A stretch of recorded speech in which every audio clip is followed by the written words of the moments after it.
I'm Bobby Malak. Welcome to another episode of The Zone. With me, as always, my good buddy Jack Davis. Thanks, Bobby. And it is late August, and you know what that means. Football is around the corner.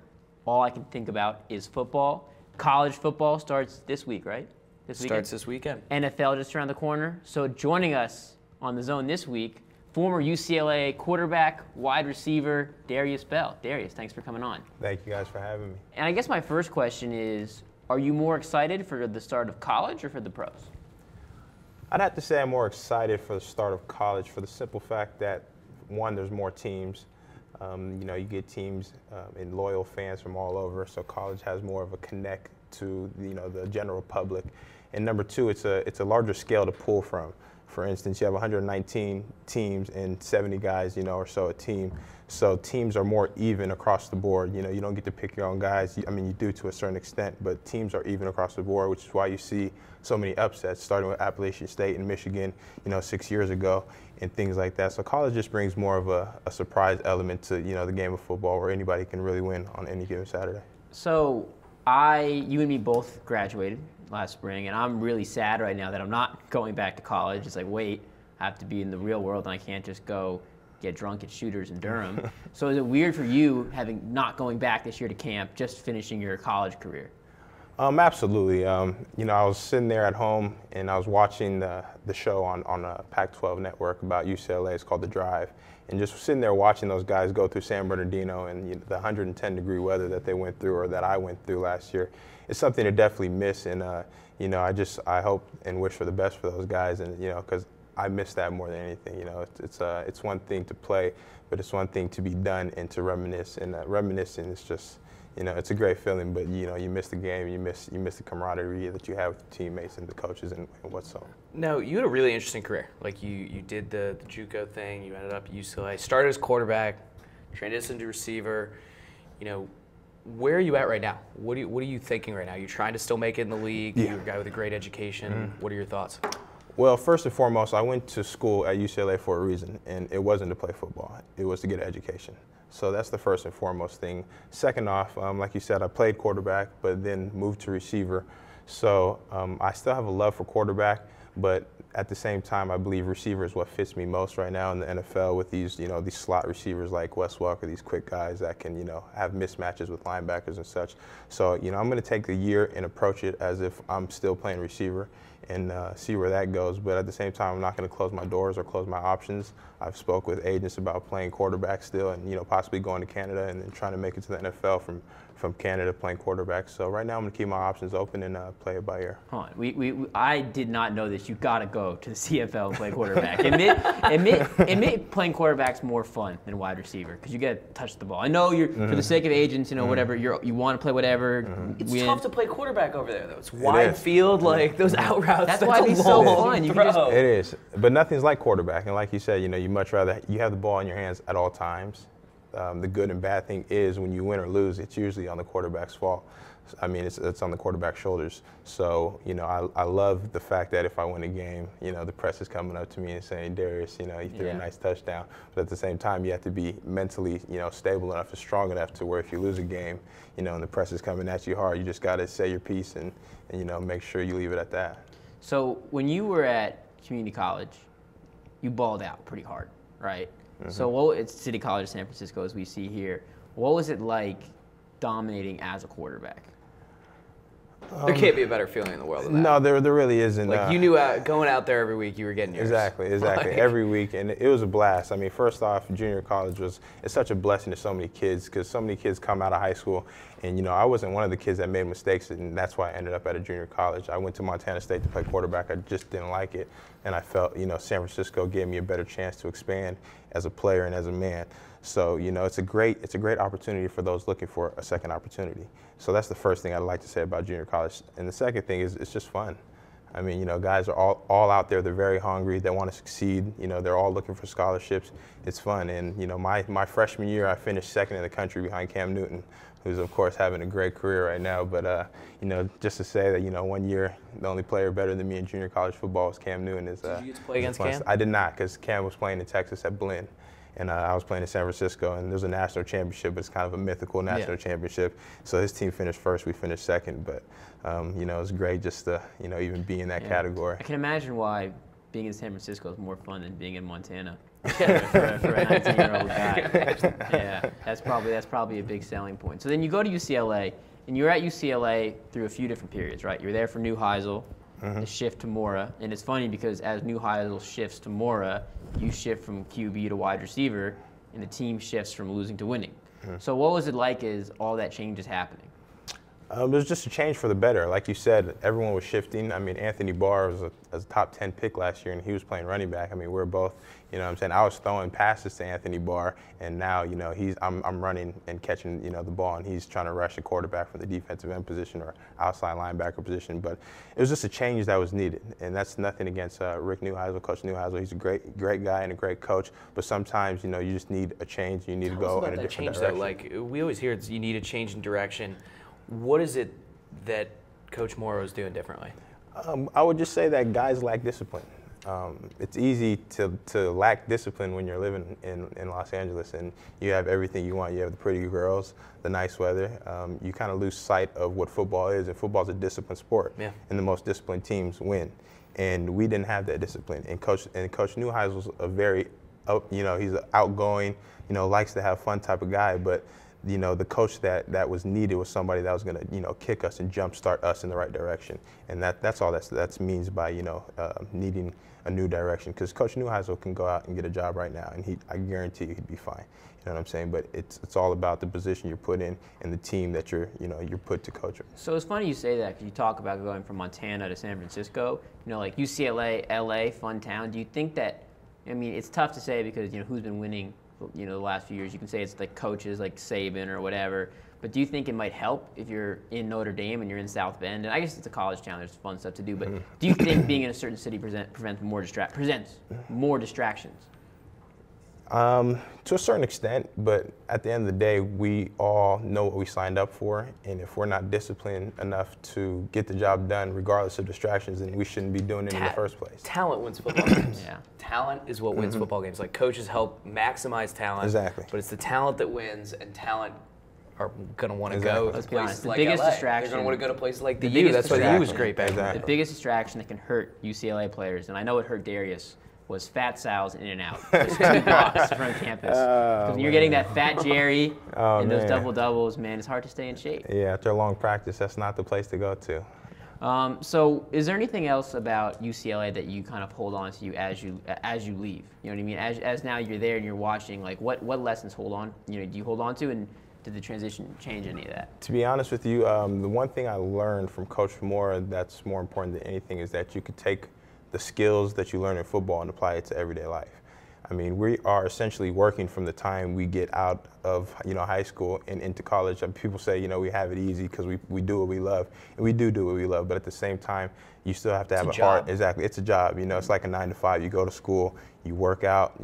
Twice a day. You're in film for 3 hours. You don't get home till 6. You got to do homework. You got to sleep. Same day, same thing the next day. You know what I'm saying? So in terms of preparing you for the real life, it gets you to that stage. So here's the question then. You talk about all of these huge time commitments. Are student athletes students? Student athletes are students. That's a funny question. Actually, I went to UCLA to get a degree in theology, which is the study of religion. And 3 years into my stay at UCLA, I actually had to switch my major to history because the religion department in football had conflicting schedules.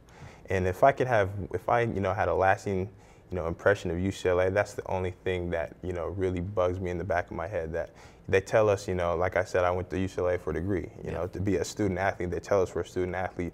But for me not to be able to achieve my dreams of having a degree in theology while still under scholarship, of course, just because I'm a football player, to me is completely incorrect. I mean, football should revolve around school, and not school around football. Do you think that you guys were held to a different standard than different other students? By the general public or by coaches? I mean, obviously there's like a lot more pressure on you guys, but did you think that you got easier breaks as students in the classroom?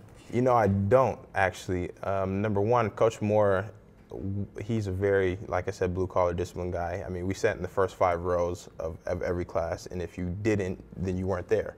If you're in the 6th row and you're there on time, you're still not there because you're not in the first 5 rows. So it was very disciplined. So for us, if we were messing up, I was never in class. I was never in class. Anyway. You know, for us, if we're messing up in the classroom, then we're getting punished, you know, outside of it. So for us, you know, we always were on to class on time, always in the first 5 rows. Teachers knew us, and they appreciated that because they appreciate athletes that take the time to take their job serious. Because teachers, at the end of the day, they just want you to understand that this is what they love, just like we love playing football. And you know, teachers don't come onto a football field messing around. We don't go into their classroom because that's their football field. And that's probably, you know, a coach probably has a big impact on that. Like you said, more makes that rule, and that probably helps the whole school rally around football. Would you say? Because now it's like we feel like a community more because like the players are part of the community versus being separate. And that's what I was trying to, you know, to reiterate what I was saying earlier. Is college is more of a game for, you know, the local fans. I mean, because you can't connect with a guy that has $20 million. You know, I mean, you can't connect as a guy that works every day, a 9-to-5 job, with someone that plays football for a living and has, you know, 7 months of vacation a year. You know what I'm saying? You just can't. I mean, they could connect with college football players. You know, we struggle. You know, before this year, the O'Bannon law case that just happened, you know, athletes weren't getting compensated. So how mad are you that athletes start to get compensated 1 year? To be honest, 1 year, 2 months. Yeah, 2 months. But I'm not mad. I'm relieved. It's because it's about time. I was in a position where I never struggled because I had family members that could take care of me. I had, you know, an extra dollar here or there, and that's why I always try to take care of others as well. But for guys out there that don't have as much as I do, you know, that weigh 325 pounds and can only get 3 meals a day, when, you know, the school is making millions and millions off us, you know, just off a game. I mean, there's 90,000 seats in the Rose Bowl, you know, $20 a seat plus parking.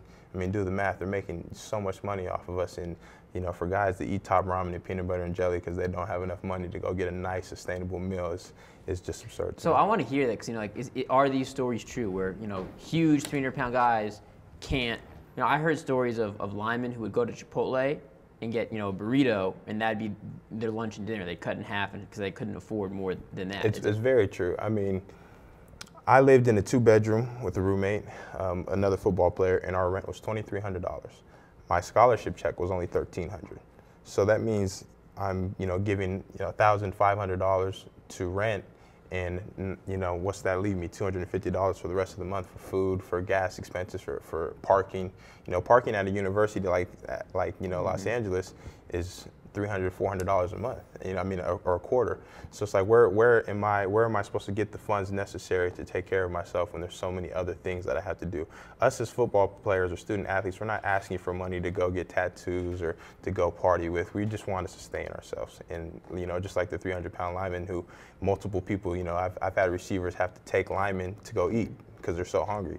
But it's like there's no chance that you can make all this money off these kids, and you know, guys are struggling to get a meal before they you know hit the sack and go to bed. So do you think that this is going to make a big positive difference in Saban? Because the NCAA is trying it to fight enough? it. That's the question. Is this enough? It's better than nothing. Exactly, it's a step in the right direction, and as long as you're going forward, you can't complain. Yeah. As long as you're not taking any steps backward and you keep progressing, you know, I mean, who's going to argue the fact that they're going to get some more money? This is a pretty radically different year for the NCAA. On top of, you know, these differences in players getting paid, we also see the shift away from the BCS. You know, as a former player, what do you think of the shift to the college playoff? It's not the most ideal situation in the world, but it's better than what was going on. I mean, what was going on was for money reasons. You know, there's so many different bowl games in so many different cities because it brought in revenue. And by decreasing all these games, you're going to lose on revenue, of course. And that was the main problem with the playoff system. You know, but in terms of progressing, like I said, we're still taking a step forward. You know, 4 teams at the end of the season. You know, 2 teams play each other, and then the winner of that game proceeds to the national championship. It's a step in the right direction, and I don't think it's what every college kid wants yet, but it's going. If anything, what I think is nice is that it keeps the season being incredibly important. I mean, you still can't really afford to lose a game. You definitely can't afford to lose 2 games in the system. With that in mind, you know, now kind of as a fan, but someone who's played, what do you see unfolding this college football season? What do you see the Pac-12? You know, It's a deep league. It's probably the deepest league, or arguably the deepest league in the country right now, along with the SEC. Paul Feinbaum would not be very happy with you saying that.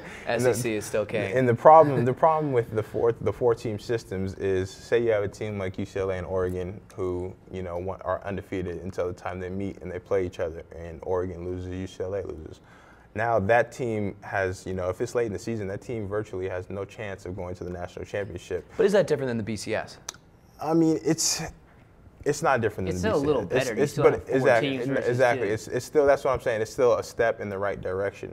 But when you're coming from a league where week in and week out you have to constantly face competition, there should be something that said for that. SEC guys, they're playing 8 ranked teams. You know what I mean? If I'm going through a schedule where mine's 20 times harder than this guy's at the end of the season, but he has a better record, then why am I not? So why do I who do not you have think from the Pac-12 has a chance to come out? We got obviously UCLA.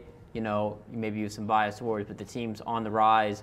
Brett Hundley considered a top 15 potential draft pick. Great quarterback. Oregon and their system. Stanford's been a consistent player. So, what's your analysis on the Pac-12? You've got USC, you've got Washington, you've got some good teams exactly. too. No, there's definitely the Pac. Like I said, I don't want my Pac-12 USC guys to get mad at this, but I think USC is not a legitimate player. I think they're going to lose 4 games or more this year. I think you're talking about a team that is loaded with 5-star recruits. I know Darius probably doesn't want to nod and agree. Oh no, I mean I'm a fan of football at the end of the day, and USC, like you said, is a deep and talented There's always team. talent. And like you said, talent wins games at the end of the day. But at the same time, learning a new system is very hard. Yeah. Especially when it's an intricate system. When it's a pro-style system, it's very hard. When you throw a system at a guy that's like shotgun, and where, like I said, you get to simplify the game, it's easy to throw him out there, and 3 months later he can be successful. But when you're running a pro-style offense where you got to sit back as a quarterback and make 3 to 4 reads on every play, it's a game changer. And USC is there, and Sarkisian is a great coach, and he has a great staff. But I just don't think they're on the same level as Oregon, as a Stanford, as a UCLA. And I say Oregon, Stanford first because as talented as UCLA is, and I'm not saying this to be biased, but UCLA probably has one of the most talented rosters of any in all of college football. I mean, Brett Hundley, if you saw yesterday, Lee Corso and Desmond Howard said they have him to pick the Heisman. Yeah. Could be the next quarterback of the St. Louis Rams. You know what I mean? So the talent's there. I mean, Miles Jack is a first fire first rounder. You know what I mean? In a couple of years, he's one of the best players, to come through UCLA already. The receiving core that you were on is still so deep. Exactly. Yeah. And I mean, we lost me and Shaq Evans, which was, which Shaq brought a lot to the table. We had about 70 catches last year. 4th round pick for exactly. the Jets. And they lost me, but they bring so much. And we believe in receivers, coming at you one at a time. You know what I mean? We bring one guy in for 4 plays, the next guy comes in, so we can wear down corners. Because Go ahead. Yeah, no. So I was going to say, you talk about how you first say Stanford and Oregon. Is that because they've done it already? Exactly. They're the teams that have been consistently doing it. What does UCLA have to do to get over that hump? Is it a mental thing to get there, to get to the Rose Bowl? I couldn't tell you exactly what they have to do. I could tell you what we try to do, and we try to emulate their program. Because those are teams with great quarterbacks, too. Exactly. Pac-12 is a great quarterback. Kevin Hogan is a great quarterback. You have Marcus Mariota who's in the battle for the Heisman. Exactly. So we just try to emulate those programs. You know what I mean? We always strive to be a Stanford. We always strive to be an Oregon. But to do that, it takes discipline. And at the end of the day, you just gotta step on the field and play in between the lines. And until UCLA beats Oregon or beats a Stanford, they're not going to get the level of respect that everyone's trying to give them now. I mean, you saw yesterday 2 out of 3 ESPN analysis, or a week ago, said UCLA was going to win the national championship over Florida State, and that's fine. And I believe it's possible, but you can't put a team in that pedestal or in that arena until they have a signature win. I mean, you're still friends with a lot of these players. How much pressure are they feeling for this season? I mean, going in with guys talking about, Hundley winning the Heisman, national title aspirations. It's kind of title or bust, it sounds like, at least for the Pac-12. The expectations are really high. Have they ever been this high before? I think so, because we had national championship aspirations last year. Yeah. And, we lost 3 games to Oregon, to Stanford, and then we lost the heartbreaker to Arizona State, in week 9 last year. But that's what we shot for. That's what we aimed for. Guys have came to UCLA for that national, you respect, or what would you say? They came there to win a national championship, and now that it's in the reach, it's just more realistic. And they're not thinking about national championship. They always think about one game at a time. We're huge at that at UCLA. You play one game at a time because you can't win a game that's 2 weeks away tomorrow. You know what I mean? So you play one game at a time, and see where the cards fall. So, last Pac-12 thought.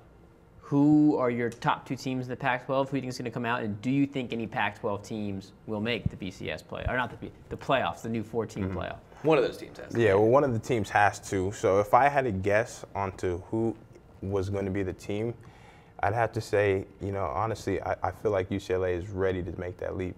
Brett Hundley's matured as a quarterback and as a person. And a quarterback in college football is everything. As you can see, Marcus Mariota's been there. He's done it for so long. Incredible that both those guys came back. Those guys could have been top 10 guys. Exactly. And Hogan has been, no one's going to sit there and put him in that category of a Brett Hundley and Marcus Mariota, but he's winning games. Yeah. And he's winning games at a constant rate. You know what I mean? So they have talent, but I feel like UCLA's been knocking at the door for a long time, and I think they're ready to kick it in. Who else are you really excited by in college football? It's boring, but is Nick Saban going to come out of the SEC again? I would love to say so, because I love the way Nick Saban and his team plays. It's just old school football. And sometimes I believe in 4th and 1, you run it. I don't believe in 4th and 1 spreading the field, and the game has become such a pass-happy game because that's what sells. It's exciting to see Peyton Manning throw touchdowns rather than see somebody get a 1-yard touchdown. It's more exciting. And Nick Saban brings that old school feel to the table. He gets 340-pound guys, and he's just going to maul you over. And that's what I love about Nick Saban, and that's why his team, year in and year out, besides the fact that, of course, these guys are all 5-star athletes and, are very talented players, is that, he plays old school football. He plays football the way it was made to be played. I guess they can feed those 340-pound guys in Alabama, which they might not be able to feed here. So before we let you go, we want to talk about just some fun stuff, talk about some sports-related topics. First of all, I know you're a big basketball fan. Who's going to win the NBA title, and could it be the Cavs now Kevin Love officially added? I'm going to go ahead and out on a limb, I guess you could say, and already picked the Cavs.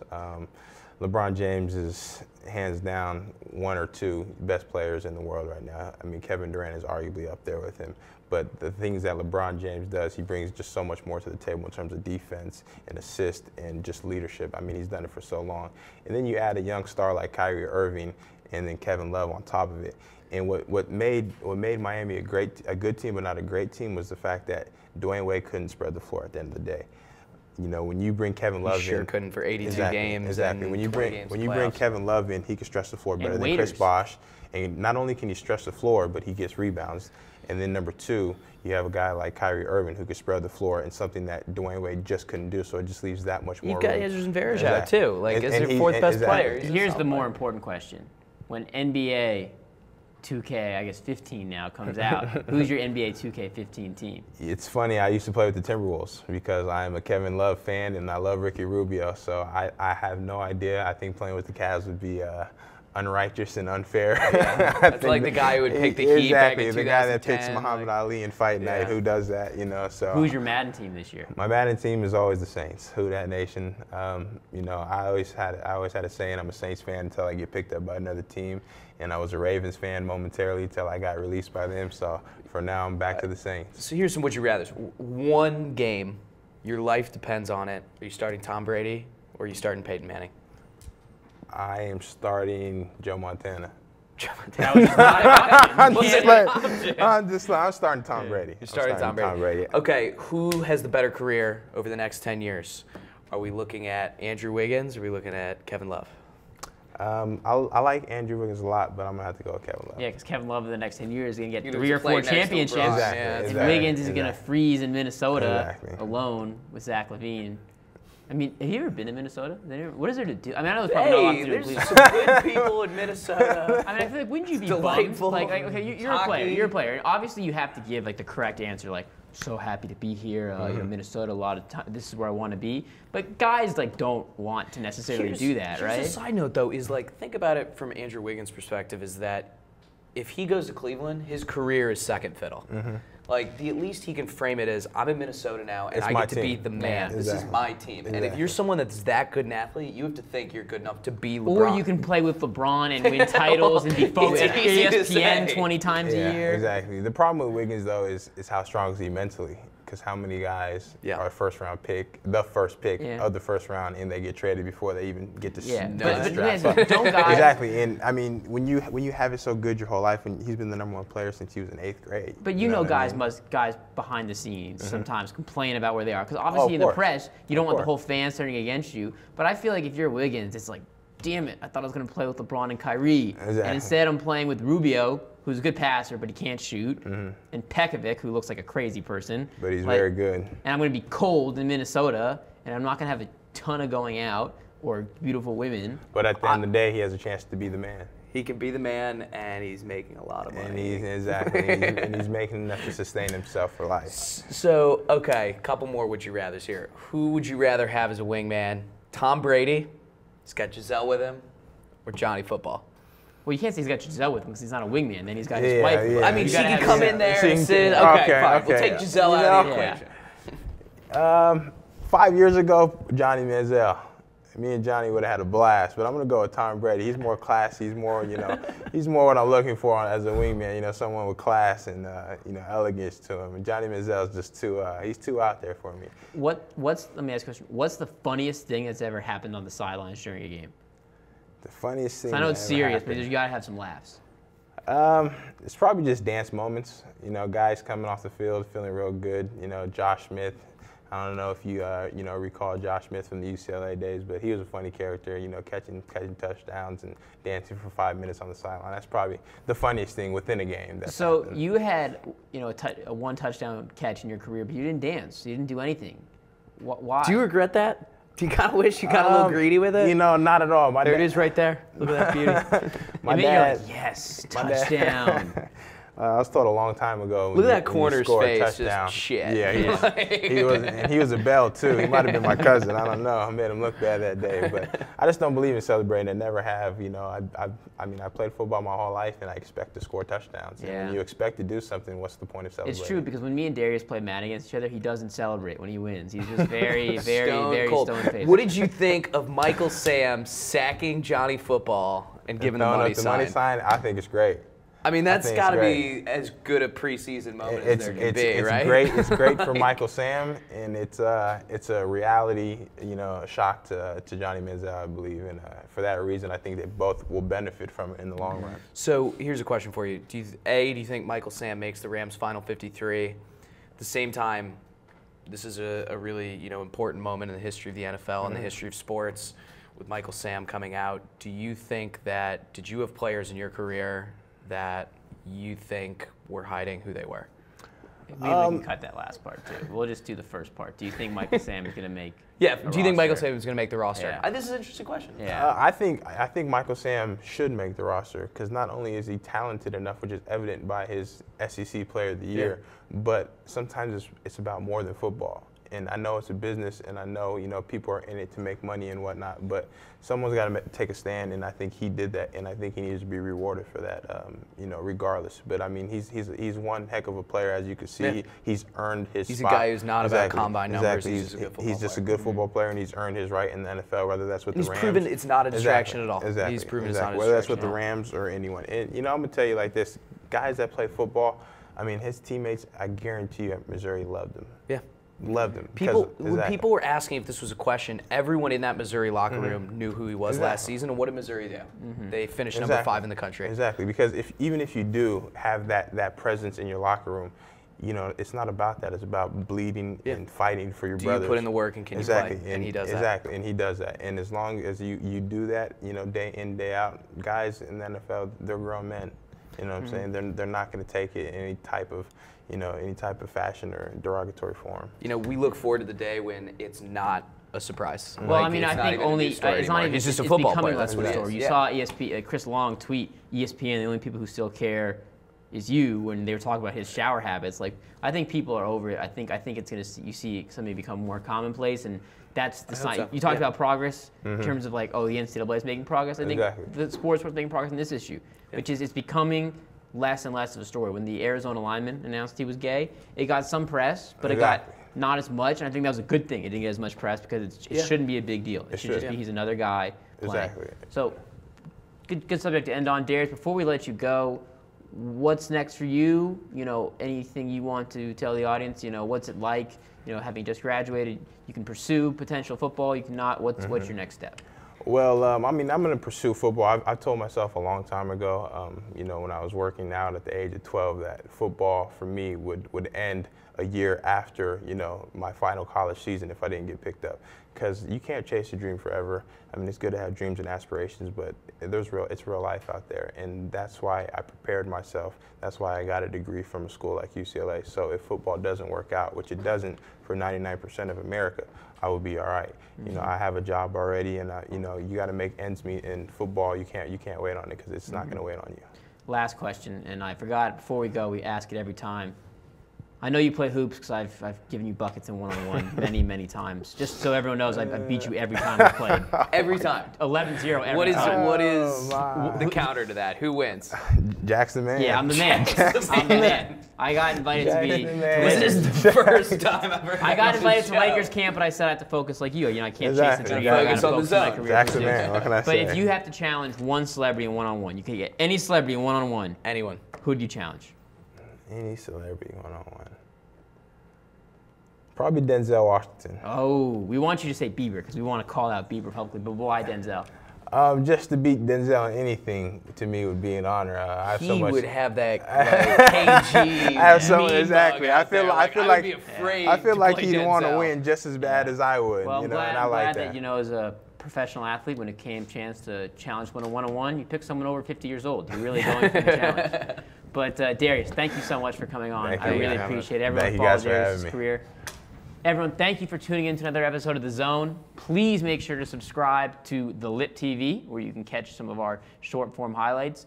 Visit the website, thelip.tv, and make sure to hop over to The Lip TV 2 and subscribe. See full episodes of The Zone and more. Make sure to follow Darius Bell's career, and we hope you're all excited for football.